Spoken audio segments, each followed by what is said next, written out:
जय श्री कृष्ण दोस्तों, राधे राधे। आज की इस वीडियो में मैं आपको आसमाई की पूजा और आसमाई की कथा के बारे में बताऊंगी। बैसाख, आषाढ़ तथा माघ के महीने के अंतर्गत किसी रविवार को आसमाई की पूजा का विधान है। ज़्यादातर बाल बच्चे वाली महिलाएं यह व्रत करती हैं। इस दिन भोजन में नमक का प्रयोग नहीं किया जाता। तांबूल पर इसके सफ़ेद चंदन से पुतली बनाकर 4 कोड़ियों को रखकर पूजा की जाती है। इसके बाद चौक पूरकर कलश स्थापित करते हैं। उसी के समीप आसमाई को स्थापित किया जाता है। पूजन के बाद पंडित 12 पोटियों वाला मांगलिक सूत्र व्रत करने वाली महिला को देता है। भोग लगाते समय इस मांगलिक सूत्र को धारण करना चाहिए। आसमाई की कथा। एक राजा के एक लड़का था। वह लाड़ प्यार के कारण मनमाने कार्य करने लगा था। वह कार्य प्राय पनघट पर बैठकर गुलेल से पनहारियों की गंगरिया फोड़ देता था। राजा ने आज्ञा निकाली कि कोई पनघट पर मिट्टी का घड़ा लेकर न जाए। सभी स्त्रियां पीतल व तांबे के बर्तन लेकर ही वहां पर जाएं। अब राजा के बेटे ने लोहे व शीशे के टुकड़ों से पनहारियों के घड़े फोड़ने शुरू कर दिए। इस पर राजा बहुत क्रोधित हुआ तथा अपने पुत्र को देश से निकल जाने की आज्ञा निकाल दी। राजकुमार घोड़े पर बैठकर वनों को चल दिया। रास्ते में उसकी मुलाकात 4 बूढ़ियों से हुई। अचानक राजकुमार का चाबुक गिर गया।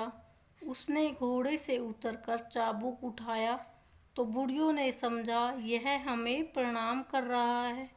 मगर नज़दीक पहुंचने पर उन 4 बूढ़ियों के पूछने पर राजकुमार बताता है कि उसने चौथी बुढ़िया आसमाई को प्रणाम किया है।